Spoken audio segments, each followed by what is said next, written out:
नमस्कार, मैं आश्रुति वोरा और आप देख रहे हैं नेक्स्ट 9 न्यूज। आपका बहुत बहुत स्वागत है हमारे इस खास प्रोग्राम में। बात करने जा रहे हैं मायावती के बारे में। उत्तर प्रदेश में इस बार बहुजन समाज पार्टी ने लोकसभा चुनाव में बुरी हार का सामना किया, लेकिन कहीं ना कहीं मायावती की बुरी हार उत्तर प्रदेश में तमाम पार्टियों के लिए जीत की बड़ी वजह बन गई, क्योंकि उत्तर प्रदेश की राजनीति दलितों का समीकरण, मुस्लिमों का समीकरण मायावती के खाते में जाता है। दलितों को साधने में मायावती एक अहम चेहरा कहलाती है, लेकिन अब उन्हीं के साथ साथ चंद्रशेखर आजाद एक अहम चेहरा कहलाने लग चुके हैं। दलितों के मसीहा चंद्रशेखर आजाद बन चुके हैं, यानी आजाद समाज पार्टी के मुखिया चंद्रशेखर आजाद बन चुके हैं।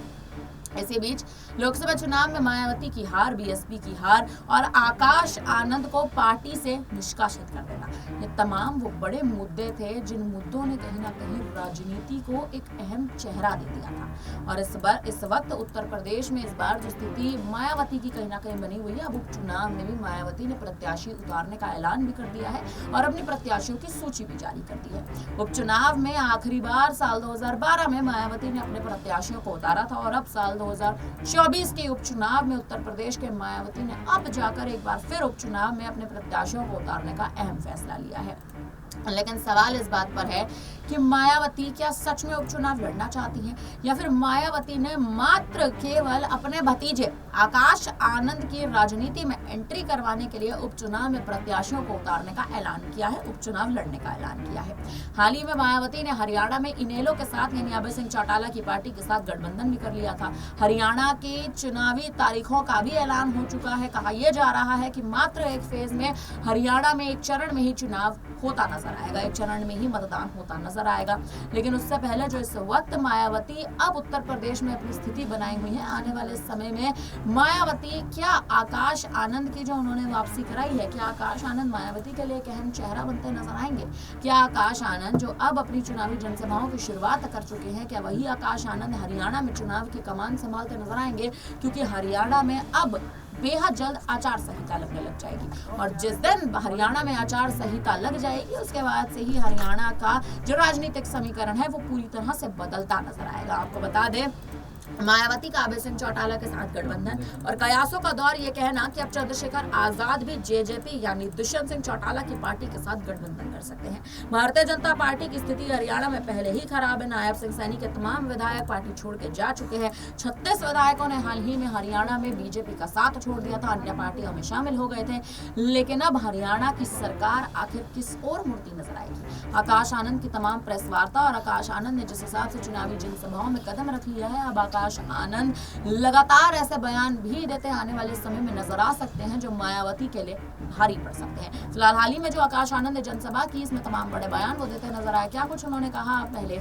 सुनिए। यहाँ पर जब आप अभय जी को मुख्यमंत्री बनाएंगे तो वो भी उसी दिल और तमन्ना से आप लोगों के लिए काम करेंगे। साथियों, अगर हम 10 साल का रिकॉर्ड उठाएं भाजपा का, तो यहाँ पर रोजगार के नाम पर आज भी 40% युवा बेरोजगार घूम रहा है। इतना काम किया है बीजेपी ने कि यहाँ पे 40% युवा बेरोजगार घूम रहा है। और ऐसा नहीं कि ये लोग रोजगार नहीं दे सकते हमारे युवा बच्चों को। आज अगर आप सरकारी रिकॉर्ड उठाएं तो आज भी 2 लाख से ज्यादा सरकारी पद खाली पड़े हैं। 2 लाख से ज्यादा सरकारी पद खाली पड़े हैं। एक तरफ 40% युवा रोजगार मांग रहा है और ये लोग वो 2 लाख पद भरने को तैयार नहीं, परंतु वो पद बढ़ने की बजाय ये लोग क्या करते हैं? कौशल विकास निगम जैसी योजनाएं चला रहे हैं।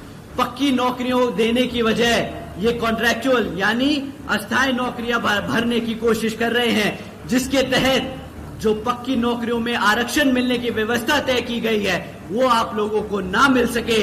उस पद पे ये लोग चल रहे हैं, उस रास्ते ये लोग चल रहे हैं ताकि आपको आपके आरक्षण से दूर कर सके। साथियों, एक तरफ भाजपा की सरकार ऐसे काम कर रही है और दूसरी तरफ हमारे लोगों को गरीब बनाकर, कमजोर बनाकर हमारे लोगों को अंदर से खोखला कर रही है, तो दूसरी तरफ कांग्रेस और भाजपा, कांग्रेस की सरकार भाजपा को इन महत्वपूर्ण मुद्दों पर ना घेरकर उनका एक तरीके से साथ दे रही है। साथियों, तो ये दोनों पार्टियां एक ही सिक्के के 2 पहलू हैं।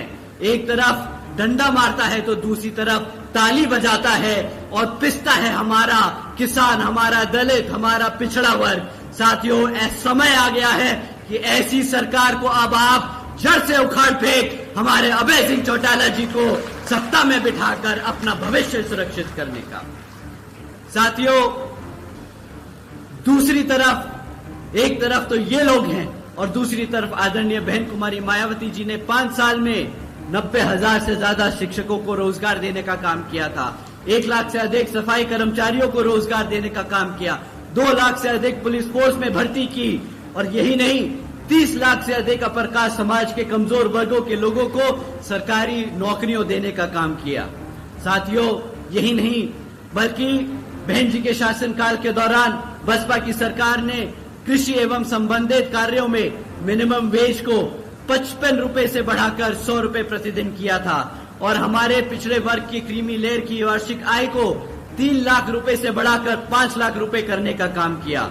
और यही नहीं बल्कि हमारे गन्ना खरीदी के दाम भी रातों रात दुगने कर दिए गए थे। साथियों, बहन जी के मॉडल ऑफ गवर्नेंस के तहत चलकर ही बसपा की सरकार ने प्रदेश के सभी समाज के लोगों को अपने पैरों पर खड़ा कर एक स्वाभिमान से जीने का अधिकार दिलाया था। जिस तरीके से यहाँ पर अभय सिंह चौटाला जी मुख्यमंत्री बनकर आप सभी वर्गों के लोगों का पूरा ध्यान रखकर आपको स्वाभिमान से जीने का अधिकार दिलाएंगे। साथियों, बात महंगाई की करें तो इनकी सिर्फ एक ही स्कीम आप लोगों के सामने रखना चाहूंगा। भाजपा की सरकार के चलते हुए आज ये लोग बोलते हैं कि हमने मुफ्त में राशन देने का काम किया है। तो साथियों, आज वो कहते हैं कि वो 80 करोड़ से ज्यादा जनता को मुफ्त में राशन देने का काम करेंगे। केंद्र और हरियाणा की भाजपा सरकार बड़े चौड़कर बोलती है, अरे मित्रों, आज बीजेपी की सरकार 80 करोड़ से ज्यादा देशवासियों को मुफ्त में राशन देने का काम कर रही है। परंतु ये नहीं समझ आता इन लोगों को कि अगर 80 करोड़ से ज्यादा लोगों को आप मुफ्त में राशन देने का काम कर रहे हो तो मतलब आपने उन 80 करोड़ की जनता को गरीबी में धकेलने का काम किया है।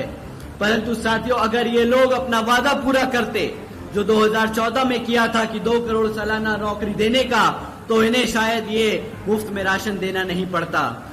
ये तो बात दूर, मुफ्त में राशन देकर ये जो टैक्स पेयर्स का साल का 2 लाख करोड़ रुपया इस राशन पे खर्चने वाले हैं, वो भी आप लोगों की जेब से निकलने वाला है। साथियों, वो भी आपकी जेब से निकलने वाला है।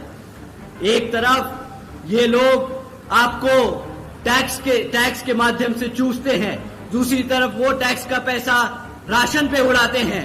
अगर ये पैसा रोजगार जनरेट करने में करते तो साथियों, आज यहाँ पर 2 लाख पद भरने के साथ साथ ये यहाँ पर 20 लाख रोजगार भी दे सकते थे।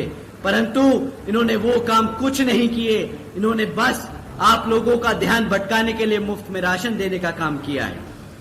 साथियों, इन्हीं कुछ जरूरी बातों के साथ मैं आप सभी से, इन्हीं कुछ जरूरी बातों के साथ आप सभी लोगों से मेरी व खासकर आदरणीय बहन कुमारी मायावती जी की ये विशेष अपील है कि इस विधानसभा आम चुनाव में आप सभी लोग हर मोर्चे पर सावधान रहें।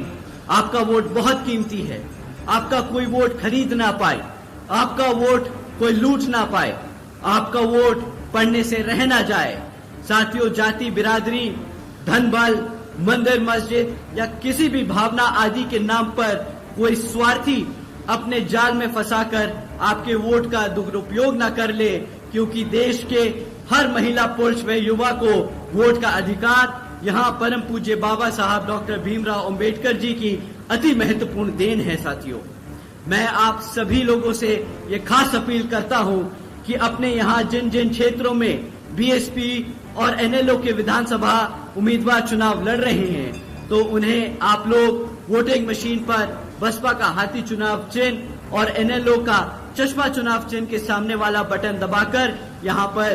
तो सुना आपने आकाश आनंद किस तरह से तमाम बड़े मुद्दे उठाते नजर आए, बेरोजगारी का मुद्दा उठाते नजर आया भारतीय जनता पार्टी पर। इस बार सीधे मुद्दे पे तो कहीं ना कहीं उन्होंने निशाना नहीं साधा, सीधा सवाल तो नहीं करा, लेकिन आकाश आनंद के बयानों की वजह से अब एक बार फिर राजनीति में हलचल पैदा हो सकती है। ये हम इसलिए भी कह रहे हैं क्योंकि लोकसभा चुनाव के दौरान आकाश आनंद को उनके ही बयानों पर कहीं ना कहीं मायावती ने, यानी उनकी ही बुआ ने बुरी तरह से घेर लिया था, बसपा सुप्रीमो ने बुरी तरह से घेर लिया था। अब बसपा सुप्रीमो मायावती तमाम बड़ी रणनीतियां बना रही हैं और इन रणनीतियों के तहत तमाम बड़े नियम बनाए जा रहे हैं, जिन नियमों का उल्लंघन आकाश आनंद के लिए सीधे तौर पर उनकी राजनीति पर अहम सवाल खड़े कर सकता है।